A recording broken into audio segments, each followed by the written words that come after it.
I'm really grateful and feel very thankful to be able to help steward this program along with my assistant director, Eric, and the rest of the team over at South Arts.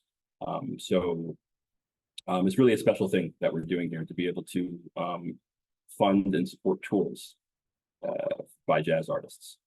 Now, I say to fund and support tours because that is the number one thing that most people ask. And so I'm going to answer the first question, the most frequently asked question right up front. Do the tours have to be booked before applying? And the answer is yes. The answer is yes. That's the short answer. The longer, slightly more complicated answer is that yes, the tours have to be booked within a level of certainty that will allow you to reach back out upon being awarded or being declined the funds and be able to reach out back to them and have enough certainty that if you were to be declined the funds, you would call up and say, hey, we got this gig on the books.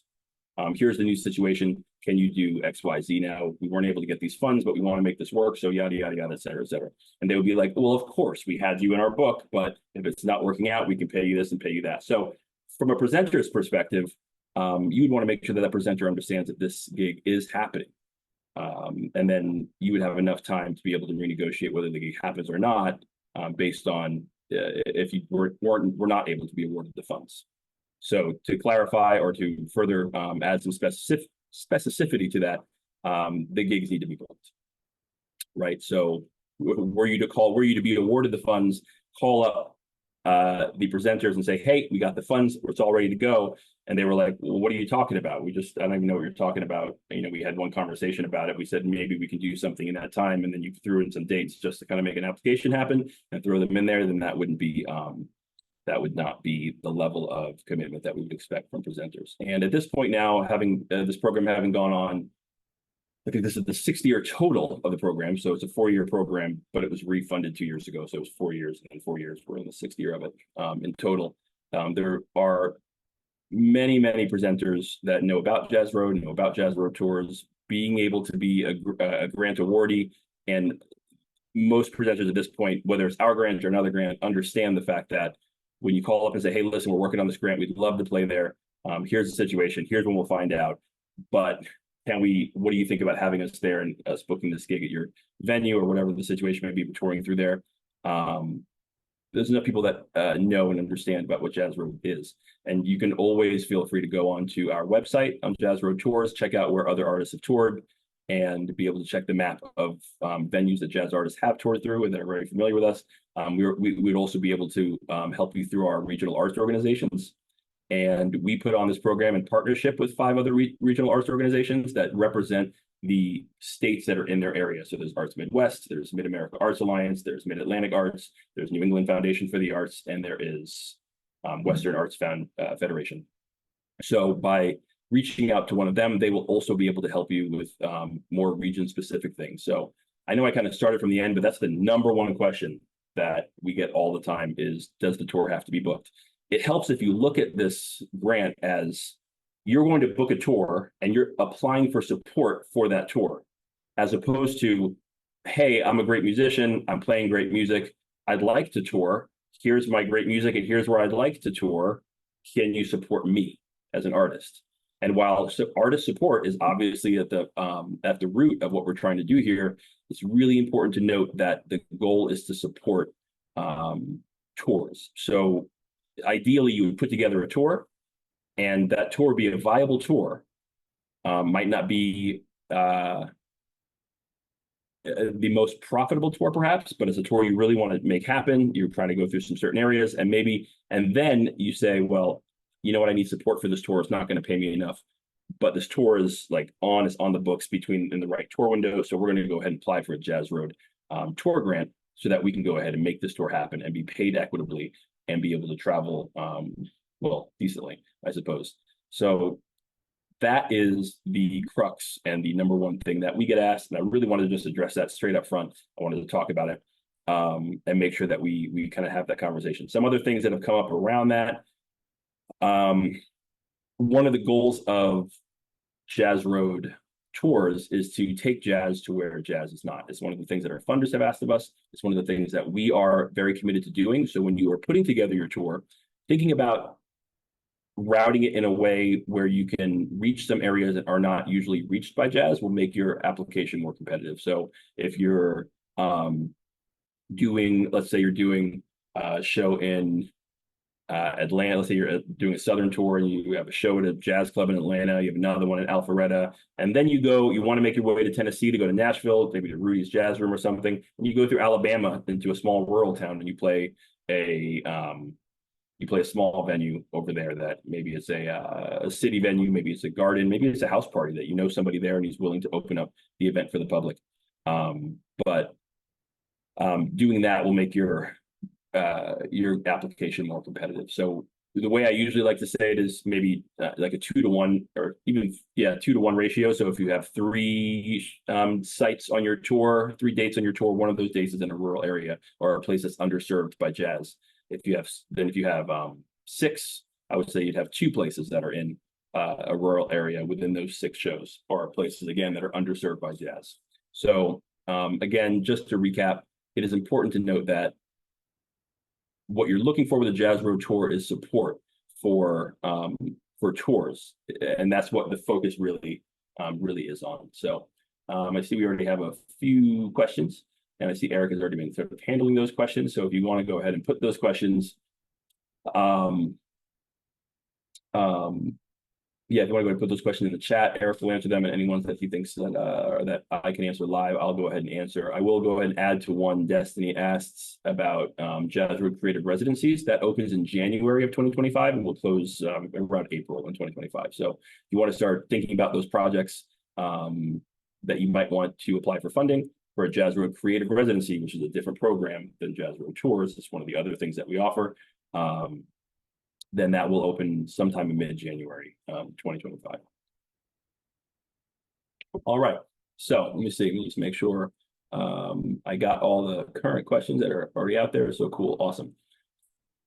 Some other frequently asked questions are, and I'm kind of jumping around order in this particular moment, but some of the other frequently asked questions that we get that I just really want to make sure I address right out the gate so that I don't forget them and that they get the proper time that they deserve is Jazz Road is a grant for artists who are American artists. So artists should be permanent residents or here on basically you should pay your taxes in the United States. And if you do that, then you are eligible to apply.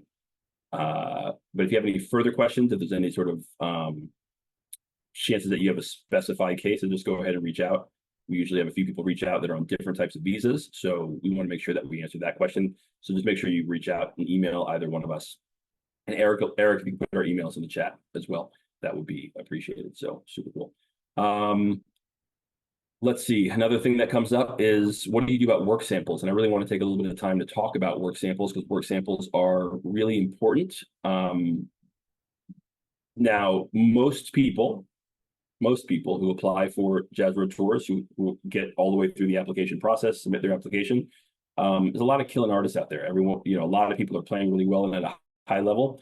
You must submit a video. So it must be a YouTube. It could be audio, but it really should be video. Videos are going to be more competitive. However, it should be YouTube. Please do not send password protected Vimeos or Spotify links. Spotify's are not always representative of what the ensemble sounds like live, especially if your Spotify is heavily produced with strings and big band, and then you're off, you're applying to tour with a quartet. The video you provide, the work samples you provide should be representative of the group that you are looking to tour with. So if you are a drummer and you're going to tour with, or let's say you're let's say you're a drummer and you're going to tour with a quartet. It's going to be piano, bass, drums, and saxophone. Then that is the video you should provide. Now, does it have to be the exact people that are going to be on tour with you? No. So if your saxophone player is John and then you're going to replace him with Dave for the tour because John, has a baby on the way, that's not a big deal. However, if you present a work sample that is you solo playing, like 3 work samples of you solo being super boss, but you're applying to play, you're applying to tour a septet or an octet or something, then that will greatly lessen your chances of being selected due to the fact that your work sample is not representative of your work sample is not representative of what you're trying to tour. So just to answer some of these questions, in case some of you guys are not looking at the chat box right now, there was a really good question by June who asked, would women's shelters, halfway houses be considered appropriate venues for a Jazz Road tour? Yeah, that would be something that I personally have not seen an application yet. And I think that would be really neat. The challenge, again, is that we do require that all the performances are open to the public. So that may present some challenges. Now, if you had a performance, say, at a theater in the town and you wanted to do a daytime performance at a halfway house, but that it was just, or for at a women's shelter, that would be more in line with doing an educational offering. So Jazz Road Tours does not fund educational offerings for this particular grant. So it only funds performances. But if you're doing educational things or you're doing supplementary things within the city that you're performing in, that's going to make your grant more competitive because it shows that you're getting into the town, that you're bringing jazz to either younger people or to different audiences. And it also shows that you're really concerned about audience building because there's an opportunity, depending on the situation, that some of the people that you see, whether they be students at a school or at a women's shelter or at a halfway house, that if it's appropriate, that they could make it out to come see your show. And what we have found is that people who do educational programming within the cities that they're going to, it shows that extra effort's put in, and they always, I would say almost always, based on the feedback we've gotten, we're able to get more engagement from for their show by students who bring their parents who have to drive the students, etc. So those are always valuable as well. But that was a good question. There's no requirement for audience size at all. Well, so I'm going to expand a little bit on what Eric said here to Rick, where he says, do we need a written agreement from venues when booking dates? We used to require that you had a written offer letter.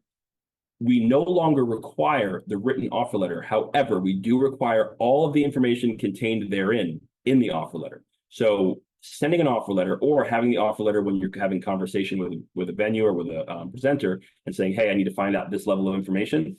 That helps us to realize that the tour is actually going to happen. It has a higher propensity of happening. And at the same time, it also allows you to have more information for your tour that you need and to be well prepared and equipped for you to have a successful time on the road. So while the literal letter document is no longer needed to be uploaded, all of the fields you have to fill out are drawn from that offer letter template. So it's important that you have that offer letter template if you find it's appropriate or good and you have a good relationship with the presenter. Hey, I'm going to send you this. I just need this information. Do me a favor, fill it out and shoot it back to me.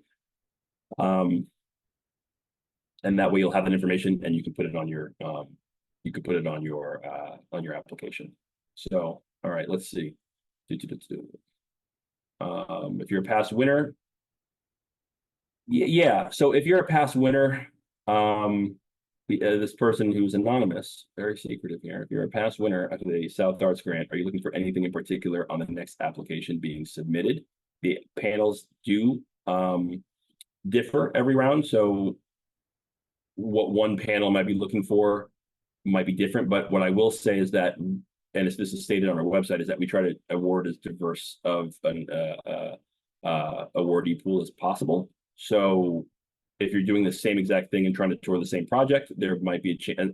Then there might be a chance that would likely lessen your competitiveness.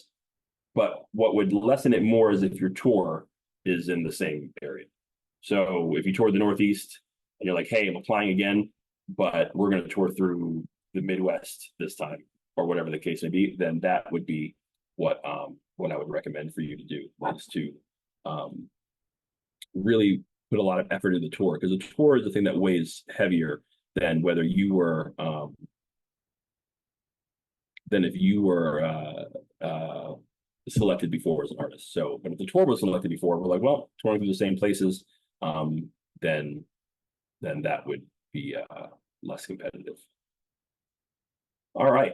No open questions currently. So what we want to do now is I'm going to turn it over to Eric And what we want to talk about right now is we're going to do a walkthrough of the application. We won't spend too much time. We'll kind of walk down through it. If you guys see any questions as we go through, feel free to pop them in the chat. I will try to answer some, but we're going to start here. I'm going to turn this over to Eric so he can kind of walk us through, and then we're going to take a look at a budget template, and so you kind of see what's expected. The goal here is to give you as many clues and keys to being successful as possible.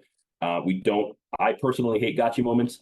I don't want to have any gotcha moments with anybody where it's like, you didn't see the secret code that we had embedded within the thing, and so you failed. And that's really not what we're about, right? We're about making sure that everyone's as successful as they can be and has the best opportunity. So we're here saying, hey, here's what you have to do.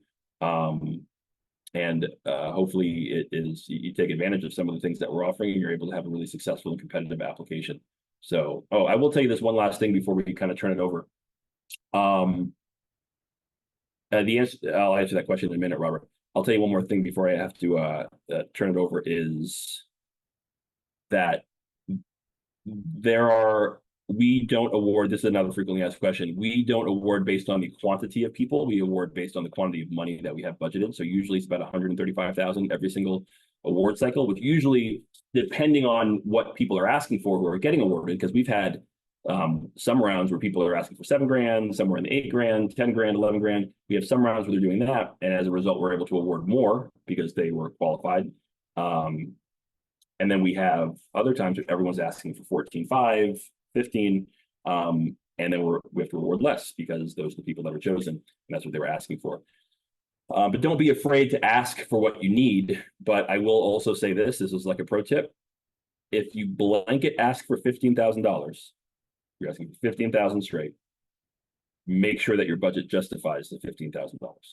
Because what we have found, and where some people faltered, was that they would just be like, 15 grand, yeah, I need all of it. And then the budget would be nothing but a bunch of very round whole numbers and kind of lazily put together to equal up to 15 grand. So they're like, okay, good, we can. So there's that idea of like, where it would seem like, oh, we can apply for 15 grand. Great, I'm going to apply for 15 grand and then try to make the budget fit the 15 grand I want, because I want the maximum reward, as opposed to put the budget together and then realize what you're asking for. And if it's 15 grand, it's 15 grand. Just make sure that it's budget first, right? So, you answered Robert's question, Eric? No, actually, if you wouldn't mind, let's go ahead and answer that question first, and then we'll dig into the application. It says answered, definitely. I know we're confused. All right. I had messed that up, so let's go ahead and answer it. No problem. All right. So Robert asked, can we include a budget for guest musicians at certain locations? The answer is yes. Can performances for underserved schools and cities count, or do the underserved communities need to be in the rural areas? Can performance for underserved schools and cities count? Well, I will say this, it counts more than, first of all, the performance would have to be open to the public. So if you're at the auditorium in a school, it would have to be marketed out to the public. It can't just be for the students at the school only. And then if the school is underserved, like the school has no music program and you want to bring a performance there, you'll have an opportunity in the application to make a case for that. I will say that it makes it more competitive than if it's just like a typical jazz club or school in a, if you're going to like Duke Ellington School of the Arts, like that's, if you're going to much different than if you're going to an inner city, PS 596 in the middle of, New York with no program, right? So it'd be more competitive than that, but yet still not as competitive as, playing in a rural area.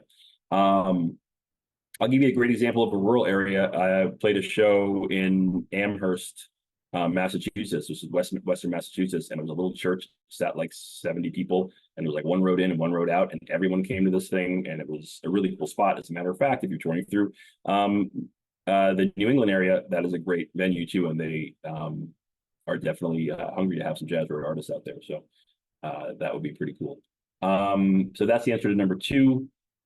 Imagining afternoon performances at schools or offer an early show to students and a late show for the public. As long as you make sure that you don't put that early student show in your budget, because that will put your eligibility in question. So make sure you don't do that.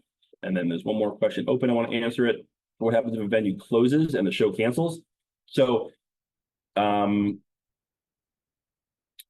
it's called Watermelon Wednesdays, Rick. So you can take a look at it. Just go to, I don't know where the website is, but it's called Watermelon Wednesdays. Is the program. They just use the church to put on the show. It's not that the church doesn't book it. So it's called Watermelon Wednesdays. Look up Watermelon Wednesdays in Amherst, and you'll find it.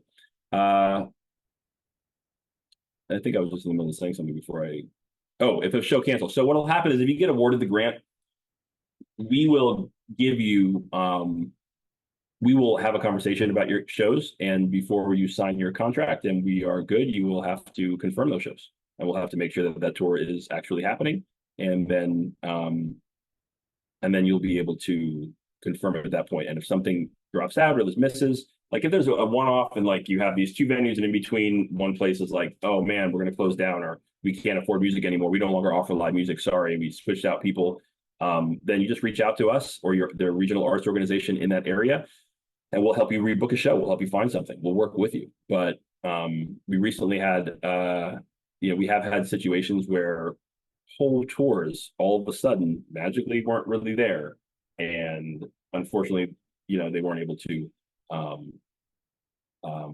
maintain their status as awardees and weren't able to be funded for that tour because the tour no longer met the eligibility requirements. So if your tour falls out of the eligibility requirements, we will do and use all of our resources when we can to help. If you miss a show here and there, try to fill in that gap or work with you to try to figure something out to make sure that your tour stays eligible.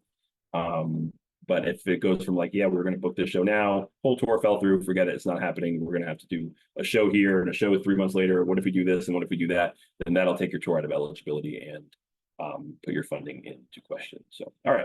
Now for me, Eric, you want to walk them through the application and the logistics? Great. Yeah, absolutely. All right, Drew, can you see that okay? Yeah, see it fine. Perfect. Awesome. All right, well, we're going to start at the beginning. So let's say that you have not even started the application process, which some of you probably may not have. You can get to our website two different ways. You can either go to southarts.org, and that will take you to the main South Arts website, or you can also type in, this is the easiest way, jazzroad.org, and this will take you to our little subpage here. At this point, you can click on the Jazz Road Tours link right there, and this is going to give you some more information specifically about Jazz Road Tours. The program descriptions. It's going to go through all of the different requirements. Important dates are always going to be right here. We're going to be updating some of this video with clips from this webinar today. Some of you may have even clicked on this to join the webinar today. But also, if you scroll down, you're going to see our resources and facts page. This is going to be where you can download a copy of the offer letter that Drew was speaking about earlier that contains all the information that you should get from potential venues. And you will need this information later on when we actually start filling out the application. So this is where you can find that and some answers to some other questions. Also, we have a sample budget template, which I will also be showing you in just a moment, and we will be walking through that. One important thing to note is with our application, you do not have to use our budget. We did make this just to make things a little bit easier for everyone, but if you're an Excel warrior, Excel ninja or whatever, and you want to create your own budget for your tour that's more customized, go for it. That's totally fine. All right, so I'm going to click back. And right here, you're going to see application portal. There's a couple ways to get to this, but just so you know, we use a company called Salesforce, which you may or may not have heard of before, that handles all of South Arts applications. So that is going to be the portal that you will create an account for and log into each time you want to access your application. So you can either click on the login to Salesforce in our Jazz Road page, or let's say you want to just go to southarts.org. You can also go over to resources. This is on the main South Arts page, and click on Grant Portal Logins. And there are several here, but you're going to be clicking on Login to Salesforce. So once I click on the Login to Salesforce, this is the portion, if you have not signed up yet and created an account, you will need to do so. There's a tiny little button up here, or not button, it just says sign up. You're going to be clicking on that. And this is very important. Right here, it says select organization if you are applying for a community and organization grants, or select individual if you are applying for artist grants and fellowships. So even if your band is ran through an LLC or you're incorporated, whatever the case may be, in order to see any Jazz Road grant, whether it's the tours or the upcoming creative residencies, you must select individual and then simply type in your first, last name and email, and then click sign up. At that point, you will get emailed a link to actually log in and go through the different authorizations as you normally do whenever you sign up for just about anything. So that's how you create an account for Salesforce in order to access the Jazzroad application. So I'm going to just go back. Something else too, this works best if you're using Google Chrome as your web browser. So keep that in mind. That's what our testing has shown, is that Google Chrome produces the least amount of errors. So let's pretend like we already have our login information. We've created a password, all that fun stuff. We're going to somehow you're going to get back to the Salesforce login, whether it be through the main South Arts page or through the Jazzroad page, and we're going to click on login. Now this is where you're going to type in your super secret password. I'm going to log in myself here. All right, now this is going to be the main South Arts portal page. Now, if you are starting your Jazzroad Tours application from scratch, you will be going to open on this top toolbar here. You're going to click on Open Programs, and you will see Jazzroad Tours. You will click on Jazzroad Tours, and then click Start an Application, like so. But you're going to notice that mine says that I already have an in-progress application because I've already done some testing. So let's pretend that you have already started your application on one day, but you wanted to come back and continue working on it the next day. At that point, you would go to My Requests, and then you will see the most recent one, which is the summer 2024 right here.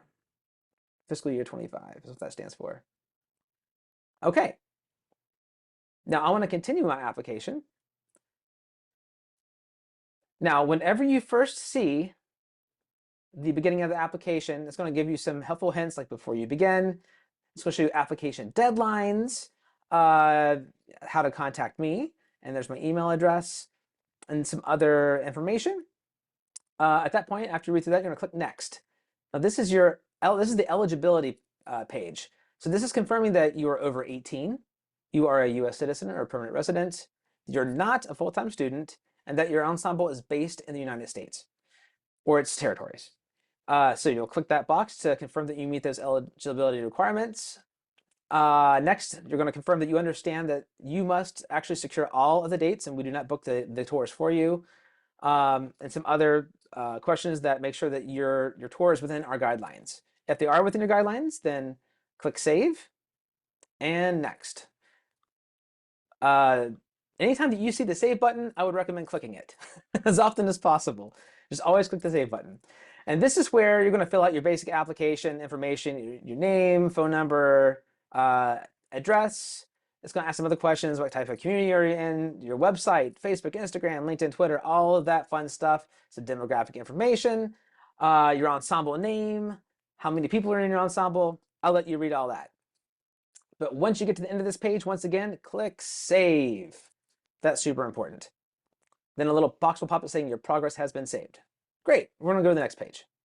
So actually, go back. Oh, sure thing. And to the artist styles, like the what is it, artist styles, not artist styles. So slow down real quick. So it says jazz style ensemble members. We like we said before. I don't want it to feel like it's contradictory. You do need to put your ensemble members in there. However, if those ensemble members in terms of name change, it's not really a big deal, but it gives the panel a good idea of what the ensemble is going to look like. It also gives a good idea of what the touring ensemble looks like. Again, just another interesting story we had. People put big names in there thinking that those people were going to put them over the top, but the tour was really weak. And also those people hadn't actually agreed to go on said tour, believe it or not. Like, we got phone calls from those people that said that they were not. Yeah, Charlie Parker's. So just be careful. I wouldn't, big names are not what's going to get you over the top. So putting the fact that Robert Glasper is a guest artist is not going to sway one way or the other if the work samples aren't right or if the tour isn't put together. Now, amazing tour, and you're going to rural areas where, oh wow, you're getting Robert Glasper to go to the middle of nowhere, Nebraska. That, however, is very interesting. But again, it's going to be about the tour first. So make sure that that happens. Also, with jazz style, we're not going to hold you to it. So if you like, man, we're going to play some. I will. If we're going to play some bebop, and we also play. I think you can select more than one. Yeah, you can select all that apply. So you can put all the ones that you think you'll be playing. I don't think if a lot of people you're playing modal, Latin, Indian, jazz, post bop, then cool. That sounds like a cool show. So that also helps us to realize that, okay, when they go on tour, they have these sort of, this is kind of we got these 3 songs or these 3 tracks for their work samples, but this is what they're capable of and where they're at. If you put a bunch of them, what I can also guarantee is that the panels will be like, interesting, they play 11 different styles. Let me go and look at some of their YouTube and some of their other stuff. And if they don't see any of those styles, it might be like, So again, just to answer honestly, if it's one thing, you just play swing, nothing wrong with that. If it's 3 or 4 things, man, we play a little bit of bebop, we play a little bit of free jazz, we play a little bit of, swing, and that's cool. But once you get past that, you're going to have some questions being asked, and you just want to make sure that you want to leave the panel with as few questions as possible, and that is something that is important.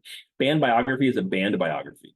So not an individual biography of every single person, it's the band. And if the band hasn't gotten together and you want to say, hey, we're putting this band together for this, and we played a couple gigs locally, and the band members have all been touring, put a band biography together. It's a little different than obviously you can definitely say things that you want to about the members of the band, but there are a lot of applications and they're long applications. So the more you can say with less is important. So if at all possible, I would keep it to band biography as much as possible. All right, next.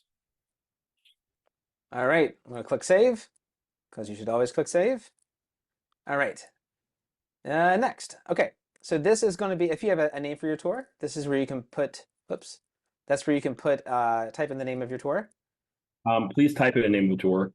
So otherwise they all just say, so even if it's your first name tour, it just helps us. It helps keep things orderly. If you don't put, Jazz Road Tour, 24, like preferably not. They all say that essentially. So please put a name there. Where the application go? It's gone. Well, this is why it's a good thing to save because my application just locked up on me. So I had to refresh that thing. There you go. Okay, here we go. Tour name. So this is where you will type in your tour name, the tour start date and your end date. And please put in order the states that you will be touring in. If you're only doing 3 dates, that's fine. You can put in those 3 states. You are required to put in 3 because within the eligibility, you have to have at least between 3 to 6 shows. So if you have 2 shows in the state of Alabama, great. Just place Alabama, and then, or whatever state it is, and continue along. And then you'll ask how many shows you're requesting funding for, 3 to 6, like I just mentioned. And there's some more other questions there that you can feel free to read and just complete this page as normal. Anything here, Drew, you want to? Yeah, no, I mean, let's not rush through this part. This part Okay. is so we can go back a little bit. I was just trying to answer a question. So, all right, go up a little bit. Yeah, let's go ahead. So, touring history is important. Career elevation, like obviously the goal is to elevate your career, but the question is what way can this elevate your career to the next level? Again, even if the character limit is 2,500, I promise you, no one's looking to see if you used all 2,500 characters. So if you can get it across in less words and be impactful, then feel free to get it across in less words and be impactful. You do not have to use all of it. Don't feel the urge to be really wordy and try to expand on these things. A tour summary, I put an example. What a lot of people love to do is copy the example that I put there and then just fill in their own things. It's fine, but if there's a better way for you to state it, then that would be cool too. If you need to copy it, if you can't think of anything creative, that's fine too. You're not being judged on that. Something I really want to get across is the fact that we work really hard to train our panelists to make sure that they're not awarding good grant writers, but great tours. So a little bit of spelling stuff here and there. If it doesn't work out, don't stress about it too much. Yeah, so just kind of check that out. Touring history is self-explanatory.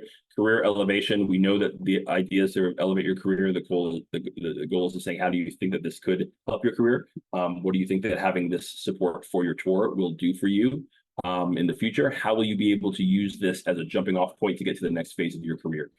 This is really important because it's important to make sure that the funds go. If you think of the funds like an investment, we want to make sure that there's the most return on our investment, and that return is that this artist whose tour we supported was able to take that and expand to the next level, and we're able to sort of see that growth and that impact that it was having on the artist. So keep that in mind. If you're like, yeah, I'm going to get some more audience and I'd like to go to more places, that's going to be fun, then probably not. But if you're like, listen, we've been touring around the Chitlin circuit for so long, and we have not had the opportunity to really break out and to be able to tour certain regions, and we really want to be in these certain regions because of this reason and because of this reason, and our plan for after it is to use it to do this and to do that.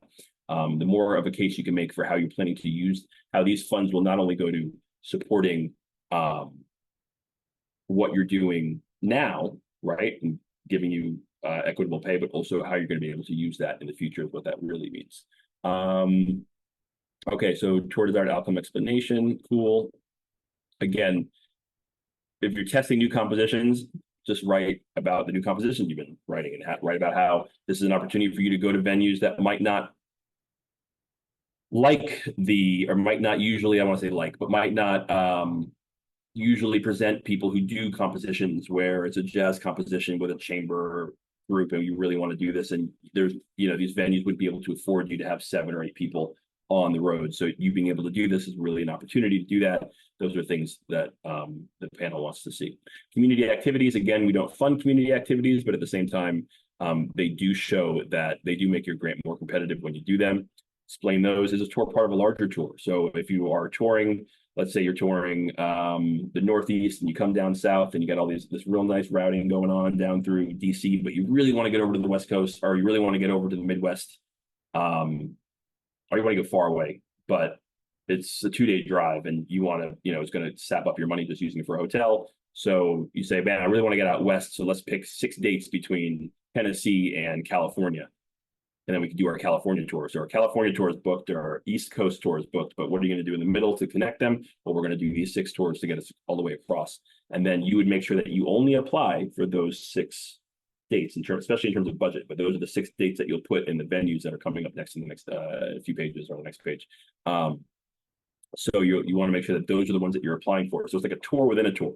So you can almost imagine yeah, we're doing this long tour, but in the middle of this tour is a tour that you're asking for support for, is that middle part of the tour, for example. But part of a larger tour does not mean that the eligibility requirement of having contiguous dates goes out the window. So you can't just say, well, we have these 13 dates on a tour. I want to apply for one date on a Monday, another date on the Friday, because those don't pay a lot, and then another date over here, and another date, 6 days away. They still have to be the ones that you apply for, have to be contiguous dates. So hopefully that makes sense. Answering a quick question about solo artists with backing tracks, are they eligible? And that's a hard one. If it's like you play saxophone and the rest of the band is on tracks and you're just playing the melody and then soloing, yes, it is eligible. It will not be very competitive. Now, if you have tracks that are well produced and your whole band is there and you're adding tracks so that there's some string parts or some hits, or you're playing with tracks so that you can have background vocalists on the vocals, or using them in a creative way, then yes, that is eligible. So it just really kind of depends. But if it's just a stock using some Aebersold tracks and you're playing, alto sax on it, then it's going to not be very competitive. But yes, it is eligible. All right, where are we at now? Promo photos. Make sure the photos are representative of. Obviously, if you're applying if it's the Drew Tucker project and you got a 5-piece band, pictures of just Drew Tucker would be fine. So you don't have to have the full band picture, but full band pictures are always nice. Preferably, you're going to want those promo photos are the photos that, if you're selected, will be used for most marketing. So, but we will reach out if you win, or when we talk and you're like, hey, we're going to get new photos taken, and we want to send them. Usually, usually from award time to announcement time is a few weeks, so you have some time there if you did want to switch pictures. All right. Venues. Back to you, Eric. Yeah, all right. Thank you, Mhm. Drew. All right, so this is the venue page, and this is the section that Drew spoke about earlier. That actually having those offer letters completed on your end and even signed by the manager of that venue that can come in useful. So this is what you're going to need. This is the information that we're going to need for every single venue that that you're requesting funding for. So of course, the name of the venue, city and the state, venue types. There's all kinds of different options here. And if you do not see your option, like for example, earlier we had the shelter, there is a possibility to type in, at least I believe there is, maybe not in this section, but feel free, if it's not listed here, just click on other and you can describe that later on. Estimated capacity of the venue, the community served, like just to get the description, is it rural? Is it, have these people seen jazz before? Probably, maybe not. We're going to need the contact name of the manager for that venue, the email, the phone number for that person as well. And we're also going to need the dates that you worked out with that manager, the time of the performance, the door time, your performance time. If you're performing at a festival, this is where you put in the name of the festival and other acts that will be performing alongside you. Does this particular venue provide backline? Yes or no? You can put that down here. Do they let you sell merchandise? Yes or no? Does the artist sell the merchandise or does the venue sell the merchandise? So, this is very detailed, and just if you haven't done this before, it kind of helps you think and know what questions to ask as well. If there is somebody if it's a different person that's running production, audio, visual, lights, a lot of fun stuff, we would just need their contact name, email, phone number as well. Will the venue provide a hotel? Yes or no? How many rooms? Are there any other activities besides the performance you will engage at while at this venue? So let's say that you are actually at, this is another moment to say you're performing and you have a public performance at a college. In the evening, this is the moment where you could actually say, yes, we're doing a master class, even though we can't fund the master class. It just helps the panelists understand and give them a better picture, more complete picture of what you're going to be doing with your time there and affecting the community. Also, if there's different details with the ticketing structure, this is where you can let us know here.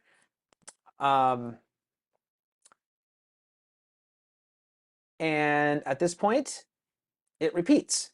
Now, you're going to notice that there are going to be 3 sections just like that because this particular grant requires at least 3 different shows, 3 different venues.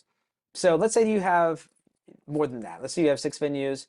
When you get to the end of the 3, there should be a add item button down here. This will add an additional venue section for you to complete. So as you go through those, just please remember to click save. Now,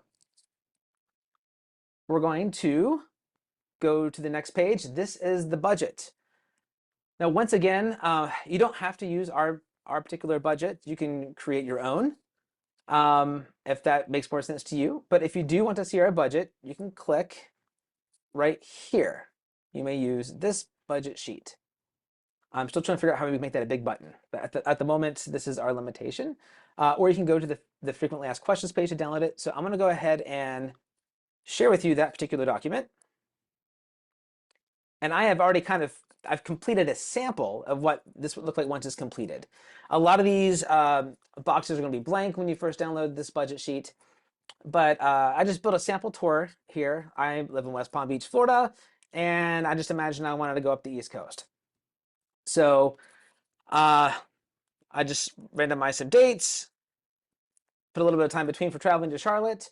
And so this is the part where you're going to put, what date your performance is, city, state, the name of the venue, and the projected income that particular venue is paying for you. Let's pretend like Castaways paying my group $500, Tin Roofs paying $500, but then I happen to get a gig at the Gainesville Public Library in Florida.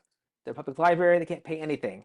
So you're going to be using all funds from the Jesuit Tours grant to pay for that.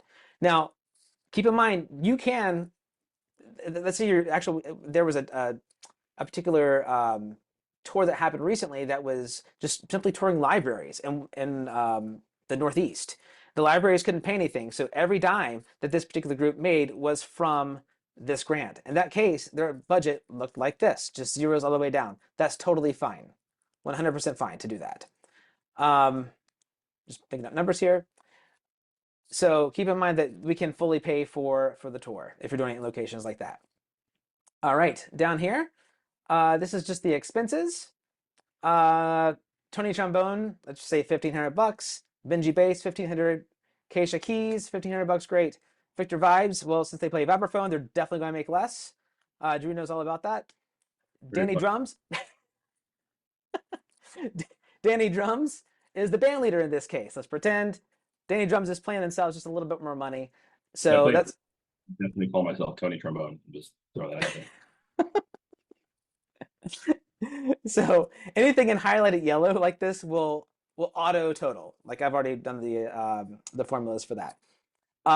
Moving down forward to the travel section.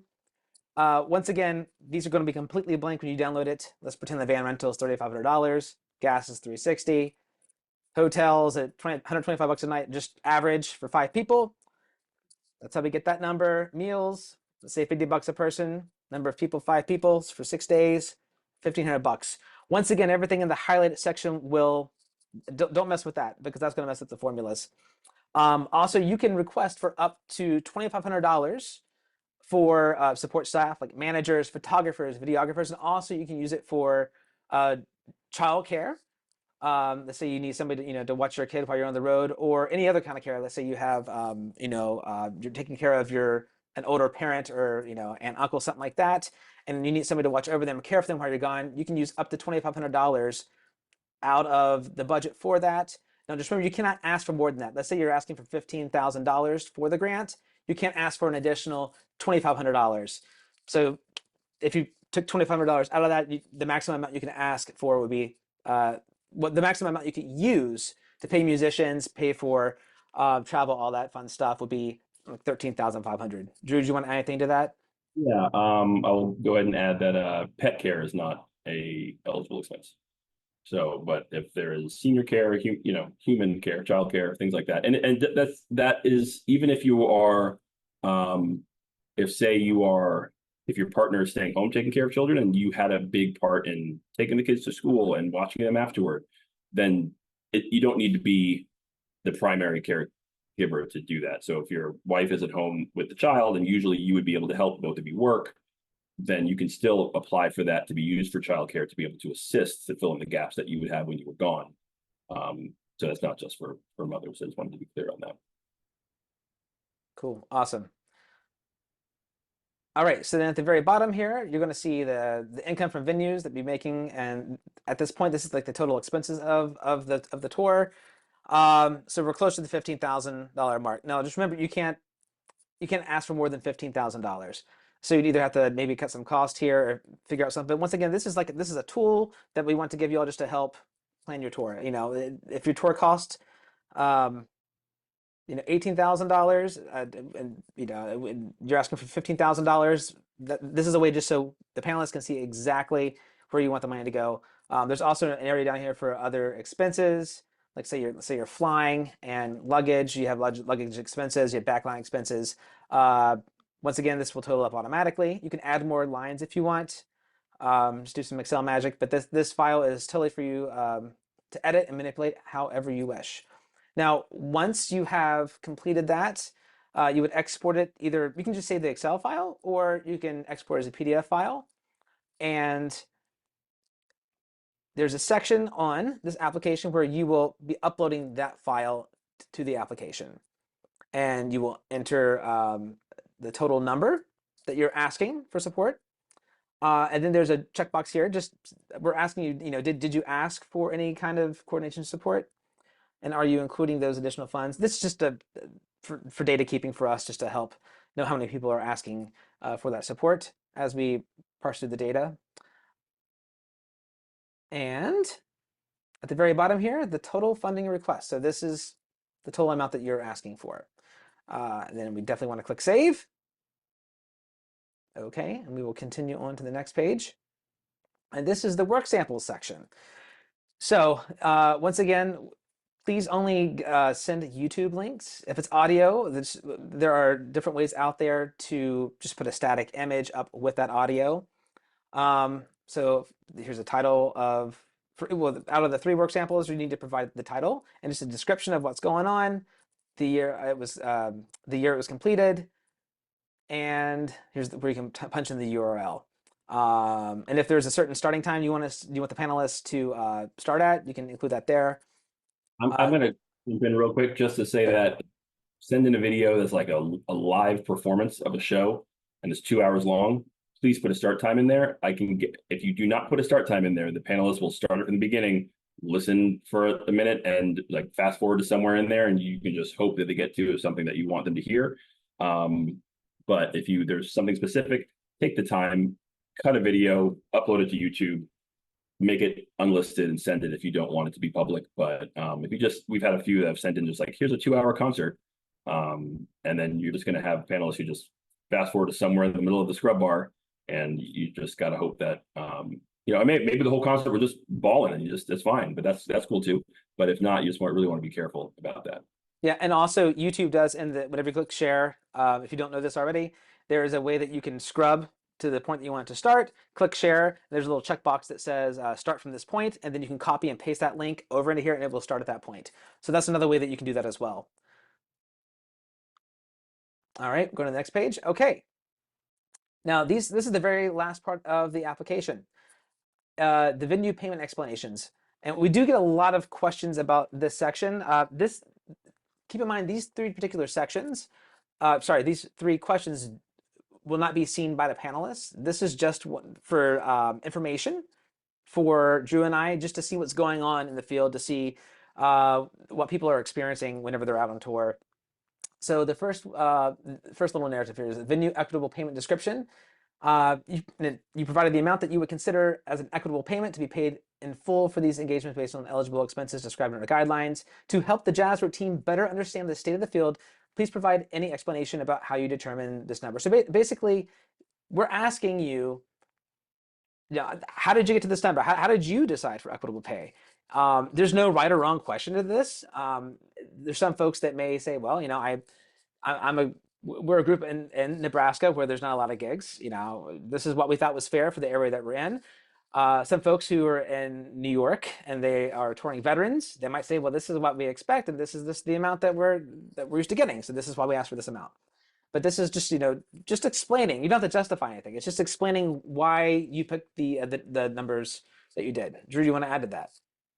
No, I mean, it's just say why. Yeah, I mean, some of it is really that should be, whatever you put here should be reflected in your budget. So, but maybe some stuff might not be, like, for example, man, I put so many hours into putting all this stuff together and trying to get this. So this is why I think this is, but just, again, it's just for us. Panelists doesn't even get that. So, but what they do get is, we want to know the venue payment difference description. So we want to understand the state of the field. This is for our funders. We want to understand that, like, hey, listen, we're going out to venues, and 90% of these venues are paying 70% less than what artists are saying they need to survive. And this is where it's at. So we can make a justification to continue this program or others similar like it. I will say, I'm going to jump ahead to the anything else. The anything else portion is important. That's the point where if there's something that has not been stated, or there's something that you want to say to the artists, to the panelists, then that would be the time to do it. So, man, they didn't give me an option to state this or to state this, so I really want to say it here. Or it's kind of like your final plea to be like, hey, we feel like we deserve this for this reason. And here's what we're going to do with it, and we can do some really great stuff with it. That's a really important one. We found that panelists do value when that's an honest and sincere thing. I think that's it, right? Is that the whole app? Yep, sure is. Cool. All right. I know we're running up on time, so I'm going to answer these questions that we have. The other thing I do want to say about, I was about to say about that. I forgot. It just left my head. Maybe the question will jog my memory. All right. Starting from the top, do tours that support record releases hold more weight than tours that do not? Not based simply on the fact that it's a record release. But if the record release means that you're more organized, the marketing team is on point, you've got like machine running, and like you're really putting in this effort, and you can see that there's a more established tour, more organized and put together based on the fact that it's an album release, then that would be more competitive. But the fact that it is simply an album release will not necessarily make it more competitive. Mitchell Segura says, does having ensemble members that have disabilities or are LGBTQ plus make the application more competitive, or is that for tracking demographics? It is primarily for tracking demographics. Panelists, I do not believe they get that information. They are given the tour routing, the tour information. They're given the venues, the artists, work samples, and all of the pertinent information that is beyond eligibility and demographics. So the quality of your tour, the merit of your artistry, those are the things that will be the primary consideration, primary and secondary, I guess, consideration of how competitive your grant is. Now, that being said, two caveats. We have had, for example, somebody who deals with hearing loss, and his tour is actually touring through venues that cater to the deaf, because it's something that's close to his heart. So that has made for very, very unique, a unique tour that he's putting together that wouldn't be done otherwise unless he was dealing with that disability. So the disability reflected the venues and the uniqueness of the tour, which made it more competitive, and he was able to win. But just merely the fact that it's like, wow, we haven't awarded a deaf person is not enough if the artistry in the tour is not there. So it now, so if you have a particular story, particular identity, and because of that, you have access to an audience that others might not have. So you want to put together a tour that's going to reach people that perhaps don't get reached. Don't get. Is that right? Reached sounds funny. Anyway, that don't get served by jazz. Then that would make for a unique tour, because you have a unique voice, a unique access to a community that may not normally be able to do that, such as the deaf community, for example. Or you may be able to have connections at HBCUs, because that's where you went, and so you're able to perform public shows at HBCUs that may not have a budget to normally bring down jazz artists of your caliber, and that's something very close to you because you went to an HBCU, because you're African American, because your family was, because et cetera, et cetera. But just having a certain disability or identity does not make a tour more competitive. But having a great tour that is unique because you're unique as a human being, and you've decided to reach out or into a community that might not be able to have access to it, will in fact enhance your tour. So hopefully that was clear and makes sense. Is diversity of venue or diversity of community demographic more important? The answer is yes. I mean, neither of which are valued more. It's, as you're putting together your tour and you try to start putting your tour together, the effort is what matters. Like the obvious effort to put in to try to find diverse venues and to get into rural areas that are underserved by jazz. Sometimes it might be this venue has never played jazz. This community is not a rural community, but they don't have any jazz clubs. They have no live music venues. We're going to go into a library and play, even though it's in a city. That would be competitive, but you have to state that. You can't just be like, well, I put that venue. You didn't go and do your research and check out that venue in that little city in that place to see that they were under 50,000 people. You have to make sure that you're very clear about that and what your rationale is behind choosing the shows that you're choosing. Thank you, anonymous attendee. Thumper Samuels, what happens if venues require deposits to secure show dates and the band is starting with very little or no capital? If the shows need to be booked before consideration for a grant is considered, what happens if venues require deposits? I'm assuming we're talking about a rental venue, because I've never had to put a deposit down to get a show. And then if a venue requires a deposit and you don't feel comfortable making that deposit because you feel that the show will only be successful or profitable if you have this grant, you should pick a different show. You should pick a show that does not require a deposit. But I'm assuming again that that's like you're renting a venue and you're going to have a show there. And if that's the case, then you just got to make the decision whether you're going to rent a venue and have a show there, regardless of if you have a grant or not. And that would be up to you. Can a student be support staff, i.e., marketing or photography? Good question. Good question. Mitchell coming with all the good questions today. I got to check back on that, but my initial response is that's fine. But I have to double check on that. But my initial response is it's okay. But yes, this is being recorded, but don't hold me to that. I will check back. Mitchell, if you can shoot us an email. By the way, Eric, I think on the webinar chat, did that go to everyone? It should go to everyone. Yes. Yeah. So we can put that on the top of mind. Contiguous dates, Rick. No, it does not mean consecutive days. It means semi-consecutive. So really a maximum of 1 to 2 days in between. The only reason why maybe 3 days might be because Sunday, Monday, Tuesday, maybe. But it's going to depend on the rest of the tour and how strong it is. But to be safe, no more than 2 days between.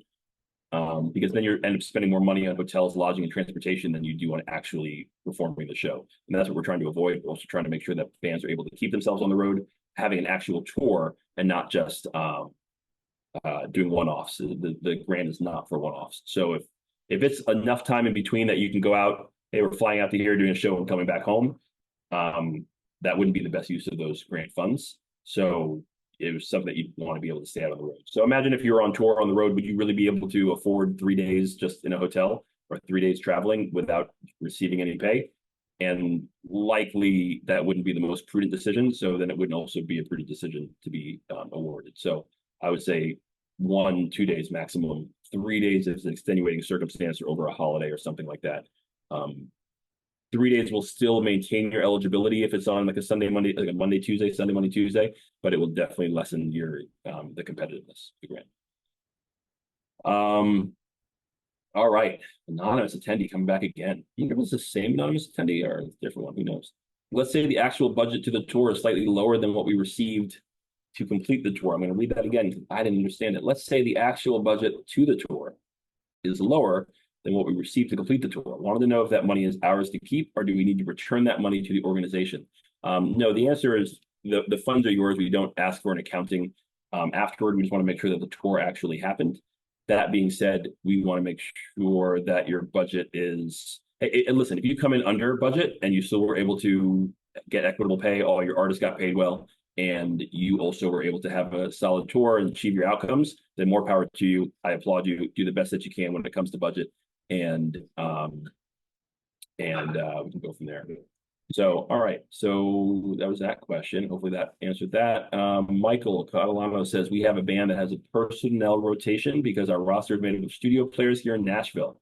So if our personnel changes, how detrimental will that be? So again, it's really going to come down to the fundamental of what you're doing on your budget. If personnel changes mean that middle of the tour, you have to fly new people out to meet you, then that's not going to be that prudent. And the panelists will look at that on the budget and say, well, why are they spending this much money on things like this? So the other option is that but I'm going back to what I said earlier on, that if you have a personnel rotation, but the instrumentation stays the same, then that is okay. So if Tony Trombone can't make it, so you got Thomas Trombone to make it instead, that's fine. That is not going to lessen your eligibility at all. All right. Tour days need to be contiguous, but the days we are asking for funding for do not need to be contiguous. No, they need to be contiguous. But again, contiguous meaning you need to stay on the road. It doesn't need to be day after day. 2 days in between is really the maximum days in between. I hope that answered your question, anonymous attendee. So cool. I think we got through everyone. I just want to make it again. Thank you guys for coming out. Feel free to reach out again. We will have another webinar, and the other webinar will be the final week of this this round. So it'll be the last week of August, I believe, because September 3rd, I think, is the close. So the last week of August will be the next round, but that will only be for people who have applications in process to answer any last minute questions that they may have. So we try to do that in the last week, as we've realized that we probably get like 10% of our submissions before the last week, and then the other 90% of the submissions happen the last week of tour. So we try to, the last week of tour, the last week of the cycle. So we will have another one, but make sure you have an application just in process. You are able to save your progress and go back to it. So everybody who has an application in process come the last week of the cycle will get an email about a Q&A webinar, and it will just be us sitting here and answering any questions that you might have. So If you do have some questions while you're filling out your application, obviously feel free to reach out to any one of us, preferably just copy both of us. But if it's something that you think, all right, you're going to get into it and you can wait to get some more answers as you get close to the end, then that's fine also. Leon, I'm going to say that email is going to be better. You can try to give us a call, but email is going to be better. So, or email us with a time that you're available, and one of us will give you a call when we get an opportunity to. Is probably best. So, but if you try to just randomly catch us, it's just going to be better to go ahead and do an email. Where oftentimes aren't able to pick up. Leon, can I play a gig with your band? I don't know. You got to pay my quote. The Jazz Road Fund is not enough. It's not enough. I'd have to take up the whole thing. No, I kid. But no, unfortunately, I cannot get paid to play with Jazz Road Tour winners. And you cannot use me as a player in your application. It will not strengthen it. It'll likely actually weaken your application if you put me in there. So let's see. Did we catch everybody? Yeah, hopefully we got all of your questions, or we got enough. Again, spend the time on the tour. I know that it's challenging as an artist myself who tours as well. I know that booking a tour without knowing whether you're going to receive these funds is challenging. But again, I would definitely do everything that you can to book the tour as though you're not getting the funds. Book a tour, say, hey, listen, we're trying to put together a tour. Reach out to the venues, look at past winners, reach out to some of them. I know that we had Nathan Skinner on here a little bit earlier. He's still on actually, but you know, he did a great job in putting together. Oh yeah, I do want to make sure that you know where that resource is. If you see that Eric's sharing a screen is on jazzroad.org, go ahead and scroll, hit Jazz Road Tours, right? Yep. You go to Jazz Road Tours, and you just scroll down towards the bottom here. And then there's Jazz Road Touring Artists. Right here. Yeah, where have jazz artists, sorry, where have Jazz Road artists been? Where are Jazz Road artists heading next? If you're looking for tours, I would click on, if you're looking for venues, I should say, I would click on this one here on the right. It's going to show you and give you a map of every single place we've had a tour happen in the United States or its territories. So, Jazz Road Tour Artists. So that gives you like a whole bunch of, I think we have covered all 50 states at this point. So that gives you a good idea of venues that are willing and understand what Jazz Road is. So that can help you guys out. I wouldn't just lean on this, obviously, because they have been toured there before. So if you could use some of them as anchor dates and try to find other ways around to keep it unique, that would be helpful as well. So I think that is it. Again, the focus really needs to be on the tour and making sure that your work samples are representative of what you want to tour. Don't skip out on some of these narrative questions. Just try to be sincere and honest. Oh, I remember what that thing was now. A lot of time as artists, we're very self-promotional. We end up being our managers, our agents, our PR people, and we tend to speak very, be a bit self-promotional when we speak, and that's fine, but balance that out on this application with a reason why this is going to be important for you. So sometimes you can be like, man, we've toured here, played with here, done all this cool stuff, like we're the best and we're so awesome, so you should give us this money. That can, if done too much, can work against you, especially when you get to that last part of what else do you want us to know. That's where you kind of say, listen, I've been trying to break in for so long. This is going to really help. I've done all this. We've done all this, but we're missing that one piece that allows us to really get to new audiences and have a new footprint. Yeah, et cetera, et cetera. I never thought the $2,500 in childcare is going to really allow me an opportunity to actually be able to do this without damaging or hurting my family and do something I've been trying to do for a long time. That's not usually the kind of thing we say when we're out at Jazz Educators Network. We're usually like, yeah, man, we're just on playing the coolest cats, playing the coolest spots. But that can work against you in this particular setting. So feel free to really be honest and sincere about what this opportunity would mean to you. It is helpful. So Leon, just shoot us an email with your information, and we'll reach out to you then about based on the schedule. So cool. I think that is it. It is 7:15. Get a little hour and 15 minutes. So feeling pretty good about that. I don't know how good I feel about my performance. This may get posted, may get not, but we'll definitely share it we'll post it. Fine, we'll post it. So hopefully we'll cut it up, we'll edit it so it sounds smooth. But hopefully you guys were able to gain some benefit from it, and hopefully it'll help you out. It's a lot of information. Feel free to reach out. We are invested in your success. our hope is that by filling out the application and going through the process, that it will enhance your career whether you win or not. I will say one other thing that I do want to mention before we go, that we are having, if you are in the South, really important to know that this is nationwide, right? So you can tour anywhere in the nation or the territories. But it's also really important to know that we put on convenings, and we'll have a convening in the South. And these are for technical assistance, for capacity building, to help basically career building. And for whatever reason, jazz artists don't typically engage in career building activities, which is beyond my ability to understand. But we are having it November 3rd and 4th. It is in Atlanta, and details will be available soon as we lock them down, but it'll be in downtown Atlanta. And Victor Wooten will be a keynote there. He'll be performing and speaking, along with a bunch of other really great artists who are going to be talking about AI, about how to have a successful private studio while you're on the road. We're going to be talking about how to book gigs, how to contact venues. We'll have some venue owners and presenters there who are going to talk about some tricks to the trade, and we're going to have some jam sessions and have some fun. So it's going to be a good time. And yeah, you'll be able to jam with Victor. That'll be pretty dope. Yeah. And yeah, it's going to be a good time. So make sure you guys check it out. We're trying to continue to add more things to the ways that we can hopefully benefit you here through Jazz Road, other than just providing funds. So yeah, stay tuned and feel free to reach out if you have any other questions. So thank you guys very much for all the positive feedback, and we will, you are welcome. And anything else that you guys need on an individual level, please feel free to reach out, and we'll do our best to get back to you in the order in which it was received. Thank you guys again. Big thanks to you, Eric, for helping out, and we'll talk to you guys. See you guys soon. Thanks, everybody. See ya.